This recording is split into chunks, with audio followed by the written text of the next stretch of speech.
And welcome to the Filmstein Podcast, a podcast where we are challenged with trying to articulate a love for art and storytelling. Today I'm joined by my Navy friend, Lucy. Hello, sir. I'm glad everybody could join us today. Thank you very much for being here. Because today we will be talking about Ray Mendoza's and Alex Garland's 2025 release, Warfare. Excellent movie. There's a lot I like about it. I love that it takes place over one day, not unlike Sinners, actually.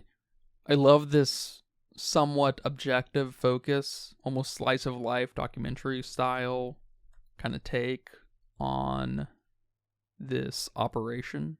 They drop us in so quickly that it's hard to kind of gauge what we're doing.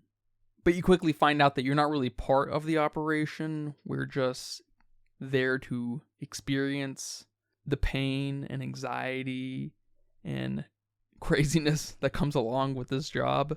We don't really know who we're after. We don't know the degree of the operation, the importance of it, right? And none of that really even matters to a point because it becomes an extraction mission. We have to save these guys, get out. I don't know if it's a trope in war films where you have these boys not necessarily excited, but kind of playful and having a good time before everything goes wrong. In All Quiet, it's a little bit more patriotic, where they're ready to defend their country, and they quickly realize that this is not going to be fun. Here in Warfare, it's less patriotic and more boys just kind of being boys type thing. They're just goofing around, and reality kind of sets in. It's also a slick storytelling technique that isn't totally uncommon if you're familiar with Game of Thrones and a bunch of movies, to let you know that the rules of this world are not to be messed with. I love how understated these performances are, how we don't let anyone just be the hero. There isn't necessarily a hero. We're just kind of part of this unit that is at some point just trying to survive. I love how contained this film is. How little we know what's going on outside of these walls. The sound design is obviously awesome. I don't know what it was about the specific clicks of gunshots in this film that made me anxious. Gunshots usually don't really excite much because they're just cannon fodder to restrain some character protagonists. And I almost loved the very end of the film where we leave this house. And the credits section was a little strange. I'd like to talk about that. But I'm very curious how you feel about Warfare. I'm totally with you. Watching this at the movie theater was pretty freaking awesome. Making this one of the coolest war movies I've ever seen. And that's saying something because we've been on a kick there. I thought it played a very nice tribute to the platoon and to their fallen comrades. And I absolutely love when films are based off of true stories, except the scary movies. I don't like that. I don't like knowing scary movies are based off of true stories because they're scarier. Watching this movie gave me so much anxiety, which was pretty funny because I didn't know where we were going with this film, with the introduction that we got, with the workout video and them goofing off, a really loud song, very poppy, and then it slowly turned into something heavily traumatic. The sound overstimulation did it for me. That's what cranked the anxiety up, which is also kind of ironic since this film had essentially no score. I also loved the psychological toll this took on our characters, watching them slowly face the trauma and having to respond quickly to things. Like you said, the rules of this world are not to be messed with. In a fight or flight moment, you have to react.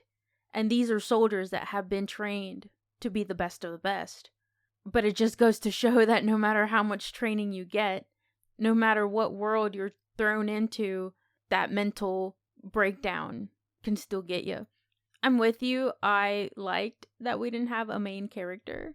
Different people took charge at different times, but we didn't have a traditional main character. We didn't have a hero. It was just these boys, these men trying to survive. And it was so vulnerable to watch them at the end not be able to think or respond like they should, like they're, again, trained to do in these moments. I love the cast too, by the way. With this being an A24 film, I'm surprised with some of the people we saw, like Joseph Quinn. And we also had Charles Melton, who I know from Riverdale, but I guess more recently you might know him from the 2023 film May December. We also have the eyebrow kid, Will Poulter. But I was very surprised to see Noah Centineo at the end of the film because he's a Disney kid. And then after that, he just basically became known in the 2018 Netflix film, or I guess series, To All the Boys I Loved Before. And then he kind of stopped after that. He did a couple of others like Sierra Burgess is a Big Loser and those kinds of films, but then he stopped. So it was nice seeing him here because I really loved him in To All the Boys I Loved Before. But he's not really in the center like Will Poulter was or Joseph Quinn. One thing that just went over my head was the military language. I wish I would have had subtitles because it was a lot for me to process. And I know at one point it was crucial to understand what was being said, that back and forth, and it didn't really register with me until after. And I know that the language, the dialogue, if you can call it that, if it's between walkies, is really important here to the realism and the authenticity. But there were too many acronyms, too many abbreviations that I just got a little bit lost. But not so lost to the point that I missed what was going on in the film.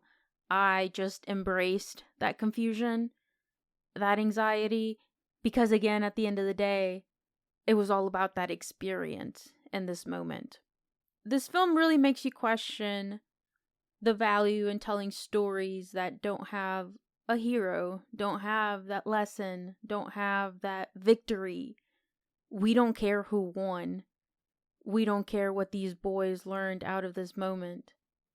But besides the human experience, or maybe the human experience specific to this situation, I'm not sure what Ray and Alex wanted me to get out of this film. There's no doubt this is a deeply humanizing film, especially with people, like you said, these specialists. I think they're Marines. They are supposed to be the best of the best of the best, sir. And showing someone like that, who's this modern super soldier, like Will Poulter's character, lose his way. What's happening to his platoon has completely derailed him. And from our view, he's the best of them. Right, Alpha 1, right.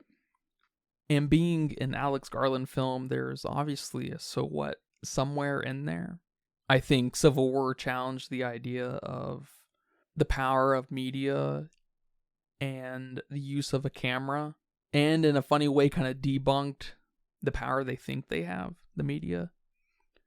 And here it's kind of strange, I think, because up until the credits where we see the side-by-side comparisons, if you want to call them that, it's first and foremost a humanizing depiction of a bad day for even the best of soldiers. But then the credits come along and almost everyone's blurred out. I'm just thinking, this is so weird to include. Like maybe 4 people out of the 16 photos we see were not blurred out. And so now I'm left with, this is not only a chance to humanize these people who are killing machines, but a chance to show us how embarrassed they can be when they leave this.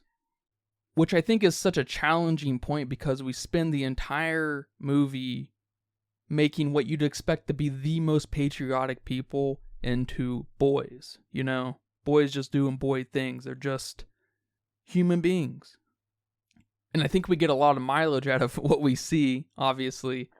But then they give us kind of a finisher move, a WWE finisher move of going that extra mile of humanizing them outside of what they're experiencing, and that they can't even face to be remembered for doing this thing.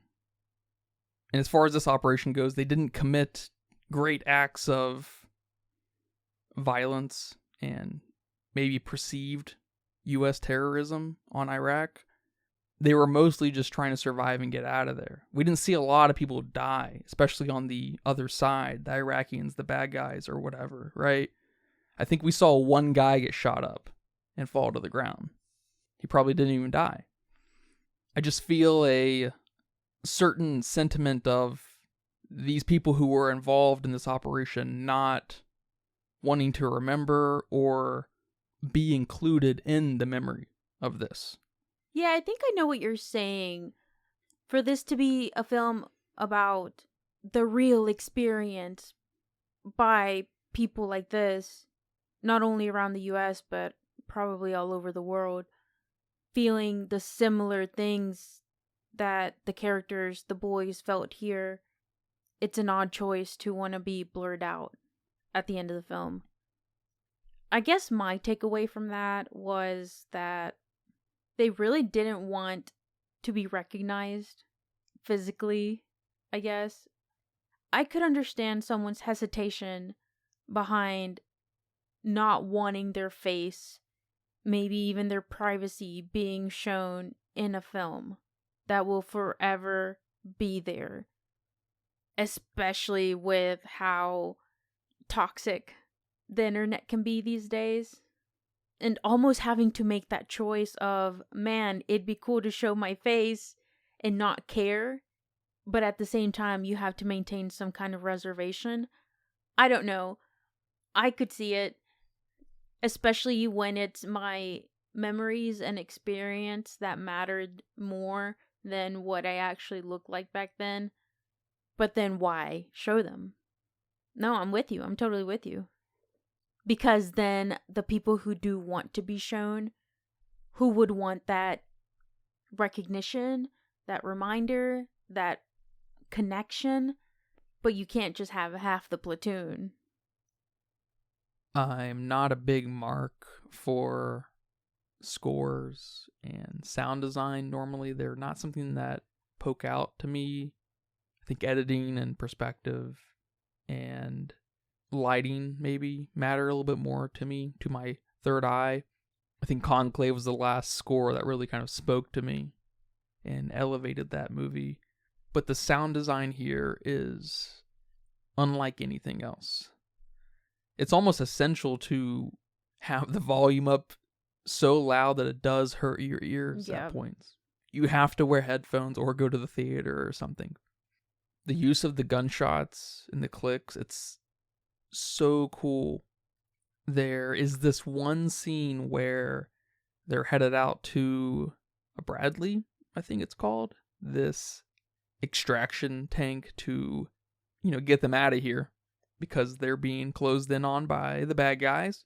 And an IED crosses their path and hits a few guys, kills one of them, just totally obliterates one. It's crazy. The sound there is, I don't even know how to talk about it, to be honest. It's deafening. The silence is deafening.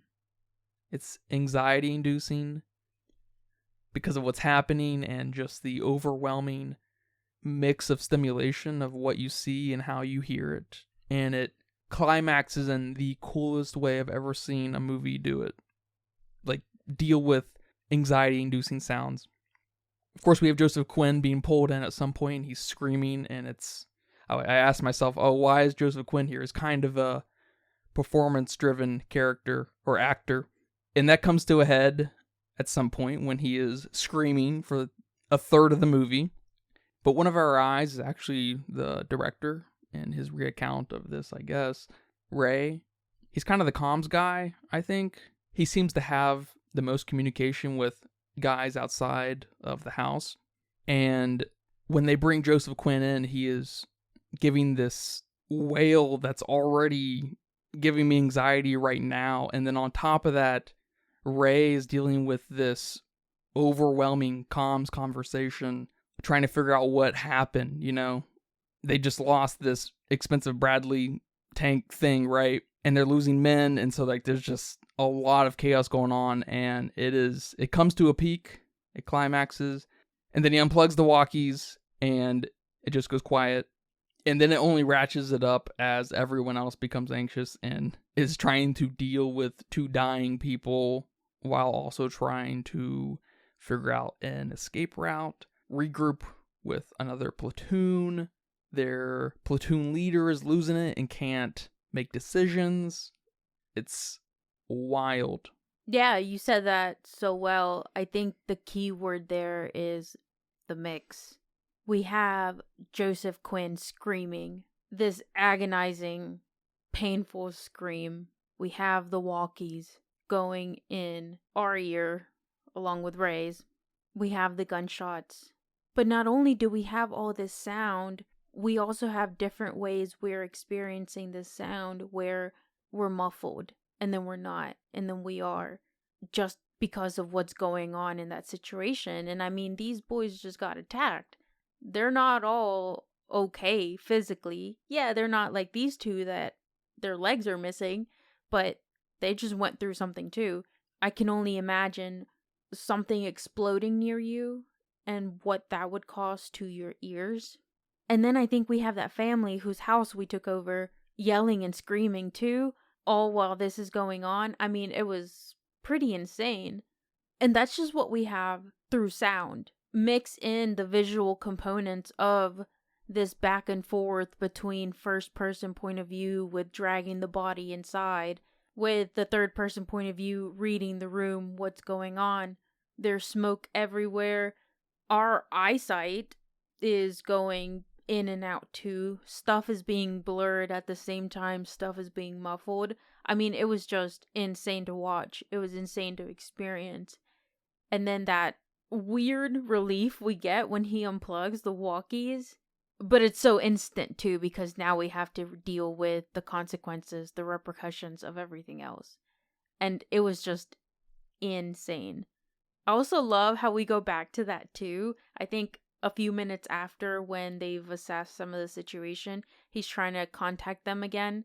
And he doesn't know why nobody's responding in the walkies. And then it clicks. Oh yeah, I disconnected it. And he connects it back. And that was a very nice full circle moment for the audience of following through with the action that the actors are performing.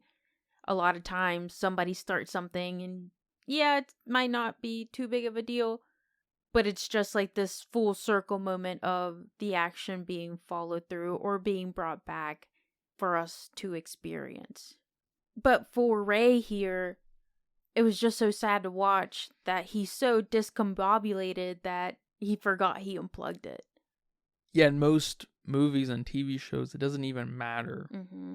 Right? When someone enters a dining room to set up the table and you see them start the action and the next cut has the table already set, we don't bat an eye. Because oftentimes it doesn't matter. And you probably could have had that move here and it not be all that noticeable, but man, does it add to Ray? Does it add to the humanizing element of these super soldiers, right? Mm-hmm. It's just a continued great depiction of no matter how much training, how good you are with a gun, with your strategy, with your leading a team, when bombs start going off, when gunfire starts happening, when you're surrounded, when your life is on the line, when your friends are dying right in front of you, it can be too much. This film almost demands a companion piece of the other side. There's almost such an objective slice of life element to this film that I need to see the other slice of life from the Iraqis' point of view. Yeah, I'm not sure about that. I could see them having a very similar experience with this film being so objective, not having that clear bad guy, good guy, or at least it might be clear but not the point. I could see the other side experiencing the same trauma and hesitation and mental breakdown that these boys are experiencing. That kind of leads me to a strange little problem I have with this film. And when the boys leave, we see the boys leave, and it's a longish still shot on where the trucks were. And we just kind of sit on that moment. But then we flash back into the house with the homeowners, and they walk out, and they're just like, what happened? Kind of, they're gone, and they walk outside, and then all the Iraqi soldiers go into the street. Up until that point, the film was completely uninterested in what the Iraqis were doing. It just stuck out as a little bit odd, I think, and the film would have been better off if it would have just cut to black after the boys left, after that longish still shot on, outside the house on nothing, basically. It was to just cut the black. I think I agree with you there. It no longer became about the memories of the boys. And I mean, the film says it too in the beginning, for the memories or because of these memories or whatever. And it becomes about, look what we survived. Or what we left behind. Yeah. When they're not there. So like now all of a sudden, right. This is weird. You weren't inside the house when the Iraqi family came out to inspect. Yes, exactly. You probably had an idea how many Iraqians were out there. And we had some really cool aerial shots, by the way, if you can call them that. I'm not sure what you call them when they're just dots, but they were cool. But the boys didn't know that. We, the audience, knew that. They just know they got exploded on and shot at. It almost became this moment to show us, the audience, what they survived instead of now focusing on what they experienced.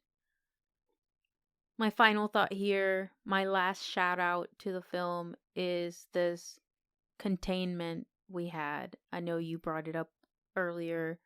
I liked how most of the film took place in one building or one room, similar to The Whale.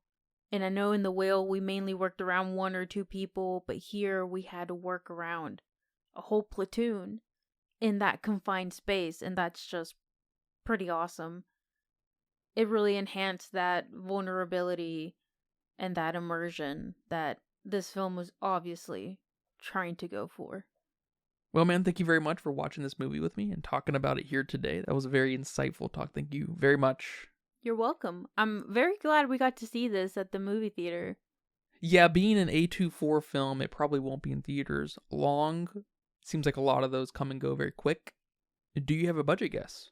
Well, being A24, I'm going lower than 25. It was also about an hour and 35 minutes. Not crazy long. Perfect runtime. Yes. So I think I'll even lower it than 20. So I'm thinking 15. But you know what? I'm tired of all my guesses being so rounded, either with a 0 or a 5. So I'm going to surprise you today with a 17 mil. Well, it says here that it was $20 million. Oh, which is pretty crazy. Rounded. And it's gone on to make $24.9 million, so it will probably do just all right for itself. Okay, awesome. Definitely go see it if you can at the theater. And over on Letterboxd with 161,000 people, they weighed in at a 3.7. I might be right there with them. My initial thought was a 3.5. I couldn't justify it being a mid 3. A 3 to me is a fun experience, but not really experiencing much emotionally or getting an overall so what picture of it, but again, having a fun time. But I also feel like a 3.5 is too low, but a 4 is too high. So, I don't know. I loved how this movie made me feel. I love even the slow burn aspect of it, getting to that crazy awesome scene where I'm just overstimulated by everything. I loved how contained this was. I think that's a perfect word, both set-wise and story-wise. And I think I liked the ambiguity of, did these boys survive or not? Well, I guess we know because Ray made the movie. Ray made the movie. And we had this in memory of the fallen comrade. So I guess I do know what happened, but you don't know what happened right after. Yeah, that's just another reason I love this film, actually, because it plays up this slice of lifeness where it's just a blip in these people's time here, and we don't know before or after. Yeah. There's no proper resolution. Yes. The extraction just happened, and they're on the move. And I normally don't like that in movies. I have no development, no resolution, but I loved it here. Of course, it's a dangerous way to tell a story because there's not a lot of setup and payoff. Exactly. But Ray and Alex obviously know what they're doing. Shout out to the jets flying close to the ground. Made my eyes water each time. I forgot about those. That was awesome. And the thought of having battles like this, having a war in urban settings, you don't really think of war, at least I don't, think of war happening from building to building, rooftop to rooftop, within places that are developed. You think of them, at least I do, in the jungle, Vietnam, or trench warfare type stuff, right? Open battlefields, which I guess traditionally they always have been until modern times, with the exception of maybe sieges during the Middle Ages and stuff and whatnot. But the complexity of developing any kind of strategy around how to tackle any kind of war operation in these settings is deeply anxiety inducing, and it just elevates this film to the nth+1 degree. This film is easily a 3.5 in my book, and could over time bubble up to a 4. A lot of times those higher scores have to sit with me for a while. It's rare when I hand those out. Yeah, I'd love to rewatch this again, maybe with some headphones, but definitely some subtitles. I had to do a lot of context cluing in this film. I know an IED was something bad that exploded. Yeah, it's kind of funny you talking about that reminded me of how people talk when they play games with each other, call outs, or just gaming culture in general. There's just a lot of language that's thrown around. The good news about this film is there could have been almost no dialogue, and it's all very clear. I think the biggest hiccup probably would be when they lost connection with air control, when they were kind of left in the dark. They couldn't see what was happening around them, and they couldn't get instructions to how to move forward, or if they had people coming to get them or whatnot. Yeah, that's a good point about this film getting away with minimal dialogue or even no dialogue, because even though these characters didn't have any kind of relationship or dialogue interaction, we saw some of their silliness and some of their camaraderie through their actions. Like that guy spitting in the water bottle and the other guy drinking it saying, so what? Or when they're creeping in the dark and then they look at each other and they start like humping the air. Yeah, there was this kind of tapering of boys being boys type thing. We started off very strong with it, and it tapered as things obviously became very hairy. Yep. But yeah, man, this is an excellent film. I urge everyone to go see it where they can. Thank you again for watching this film with me, and thank you guys for listening to this episode of the Filmsteins. I hope you guys enjoyed that. Remember, we post every Wednesday and Friday on all of our free feeds like YouTube, Spotify, Pandora, Apple Podcasts, Patreon. Our next episode will be on the 1950 classic, Harvey. Is that the car movie? Yes. Please look forward to that. That'll be an interesting talk. Remember to leave nice comments, thoughts, and ideas on our Patreon as well. Come subscribe. Come request a film. But thank you guys very much for your support. And until next time, take care. Bye-bye. Bye-bye. And that's a wrap for today's episode of the Filmistines. Thanks for tuning in and joining us on our cinematic journey. We hope you enjoyed the discussion and gained some new insights and perspectives on the world of movies. Don't forget to subscribe to our podcast on your favorite platform, especially Patreon at patreon.com/filmistines, and follow us on social media for more film-related content. We love hearing from our listeners, so if you have any feedback, suggestions, movie recommendations, or book recommendations, please feel free to reach out to us. Until next time, keep watching and keep loving the magic of movies. This is the Filmistines signing off.